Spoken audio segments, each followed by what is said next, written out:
Welcome to Repairing Lawnmowers for a Profit. I've decided my dad needs to service our lawnmower. It's not very good at the moment. Why? You know why it's not very good? No. Because I keep taking bits of it to sell. So I can sell another one, don't I? Yeah. And you told me I need to sort it out, don't you? Yeah. So I've taken this spark plug off here, and this is actually my own lawnmower. It's got a point, because I've not even got an air filter box on it, which is really, really poor. And it's just started to rev up and down as well, so it's going to need servicing up. So I've removed this spark plug here. I've just tipped it against the fence here. I had a comment that I've not replied to actually on YouTube asking why I didn't have a workbench to do these on, but I do actually have one in the garage. It's just that when I'm in the garden with the kids, especially when they were smaller, I never wanted them on a high surface just in case it got knocked off on them or they put their hands underneath it. So what I usually do at the minute if I'm outside is I just tip them against here. So what I'm going to do is I'm going to service my own lawnmower. As you can see, it's not got a belt guard on. I'll probably take that off as well, to be honest.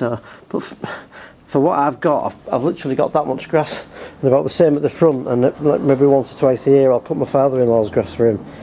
But you're right, mate, we need to service it up, don't we? Yeah. So what's the first thing that's going to make this lawnmower never ever last forever? What do you think it might be?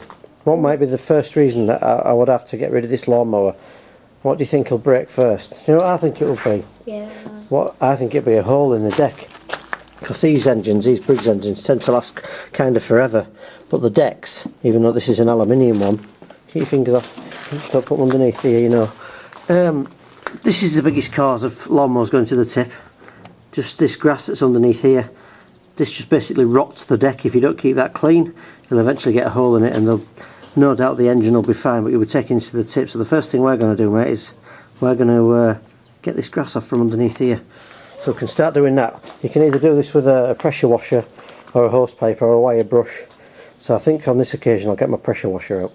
So what I usually do with this is I usually use this lance on this cart to pressure washer if they're as bad as mine is. And this is the most powerful one that I've got. I normally put it on and I just take it all off from underneath. And actually doing it this way, this actually uses a lot less water than it would trying to get it off with the hose pipe as well. Because you're not using it for as long, and generally they use less water when they're spraying out than a normal hose pipe would. So we'll turn this on and we'll have a go at getting this grass off. So we'll turn that on. Shall we give it a go? Yeah.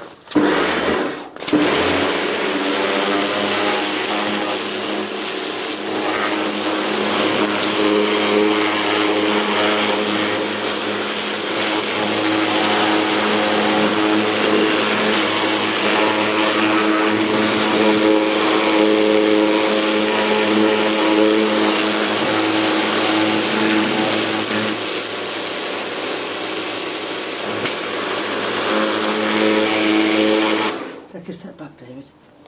You still filming? Yeah. Good, we're just getting a bit wet, weren't we? Yeah. So you can see, can you film under there without putting your hands under? Go and film that and see if there's anything coming off it. Have a look under there. It's starting to come off, isn't it? Yeah. Right, then you can see it all. Carry on then a little bit. Alright. As you can see there, just using that jet wash, although it's not 100% perfect, it's pretty good, is that? There's nothing there that's going to rot the deck. Basically that just comes from cutting your grass when it's a little bit wet, a little bit damp. You always get something sticking under there eventually. That'll save the deck from rotting. I've actually tipped this the way I wouldn't normally tip it, but I wanted to do both sides. It doesn't matter too much because I'm going to take this to bits anyway. Take this carburetor off. If you're wondering why my garden's a bit of a mess, I've had a few different people come round, so I'm thinking of getting it turfed, and they keep digging holes in it to see what's underneath it. But it's not from doing this, don't worry. If you're watching it with your wife, which would be quite sad, or your partner or your husband or whatever, then don't worry, this doesn't always happen when you're servicing your lawnmower. So I've got it tidy underneath. I think what I'll do next is we'll strip this carburetor out and put a diaphragm and gasket on it. But before I take this carburetor off, I'm going to just show you under here. I'm going to actually just take this blade off as well. I've noticed here, can you see these two pins? Sorry, bending down. See these two pins? I've not actually noticed this because I've not been under it for a while. You can see here the blade adapter isn't actually the blade isn't actually sat on the blade adapter where it should be. It's these two little things here should have like a piece of metal, if I can't think of what they're called, come through here like a pin to hold that in position. So it's always kicked back a little bit as this. And this is just one of them that I've got in that I've ended up keeping as my own. But somewhere in the garage I've got a blade adapter, so I'm going to put that on. So it's always when I've pulled it over, it's always kicked back a little bit. I was never really too sure why, so I've never really looked at it, to be honest. So it's a bit poor really admitting this on a video, but I very rarely touch it because I've got such a small amount of grass, so I'm glad I've had a look at this. So that's something that he's doing, so we'll whip this blade off, I'm going to sharpen it. In fact, just while we're here, David, it's going to rain, we'll go in here. I'm sure somewhere the other day I tidied up, let me just see.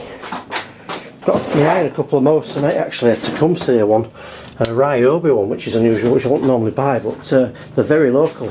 Somewhere in here, mate, I had a blade adapter. I tidied it up the other night thinking I know what I'll do. It was on there, I think.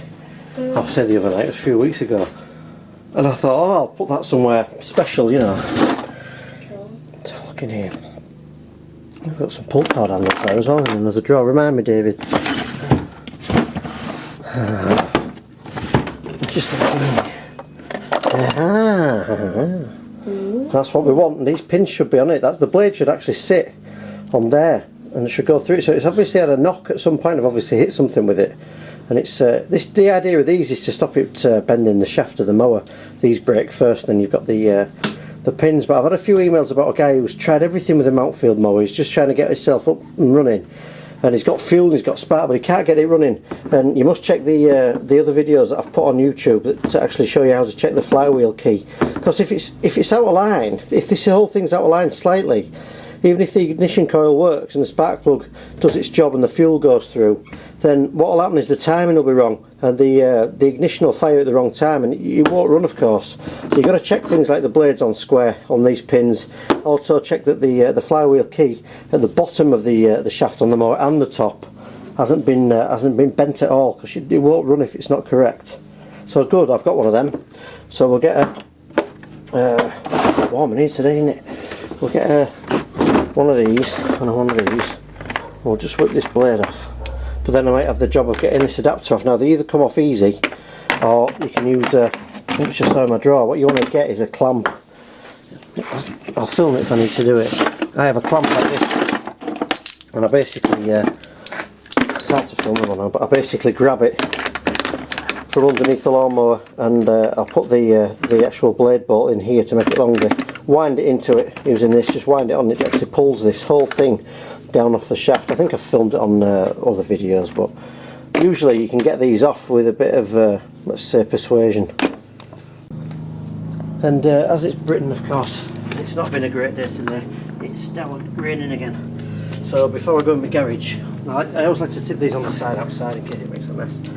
I've removed this lead from the spark plug, make sure it's well out of the way as well, just for good measure. Just get a sprocket on there. We'll see if we can get this blade off here just before we get soaked, can't we, buddy? Yeah. Because it's starting, isn't it? Yeah. That's tight. Yeah, it's just started to go there.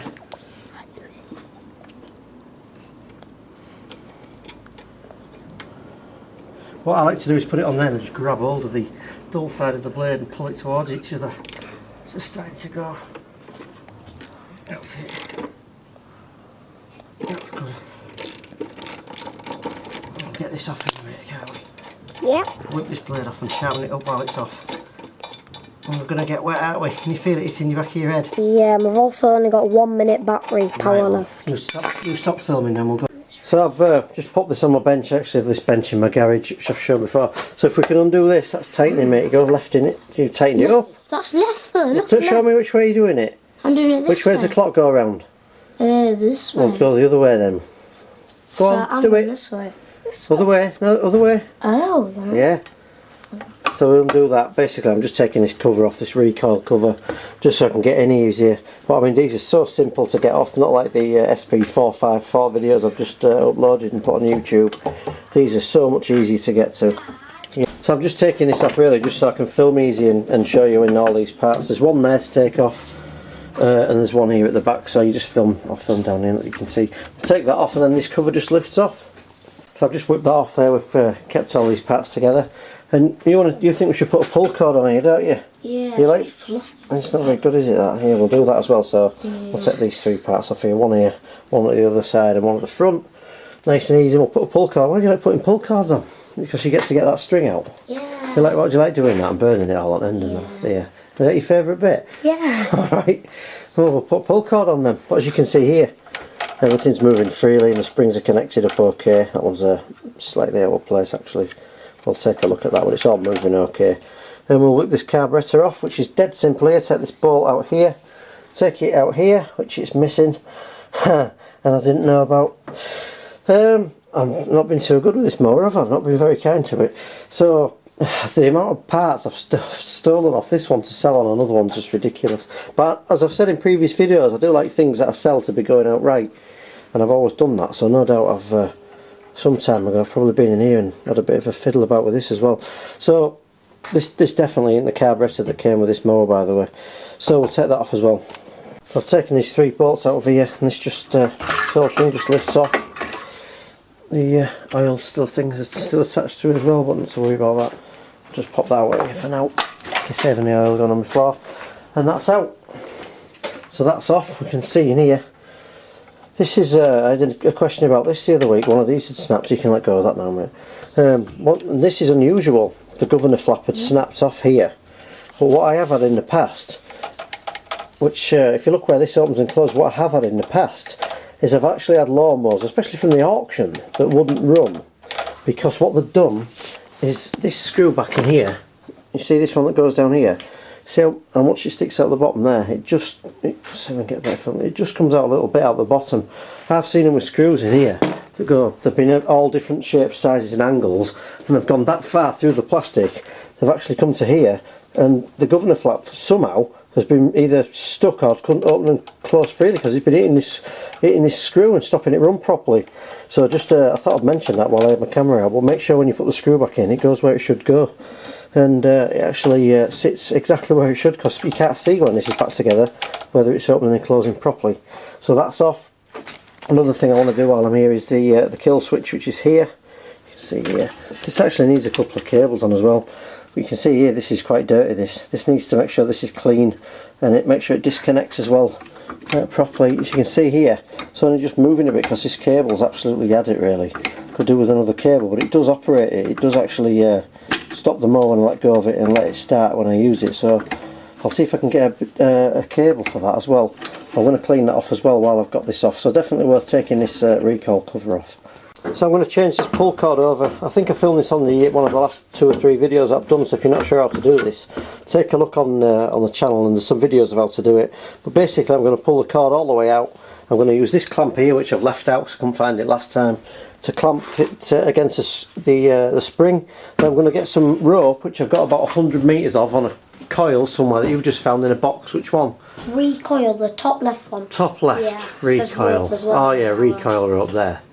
And then we're going to put some more rope on it. We'll burn the ends of it so it don't fray and pull it all back through. But I'm not going to film all that now because I've done that quite a few times on previous videos.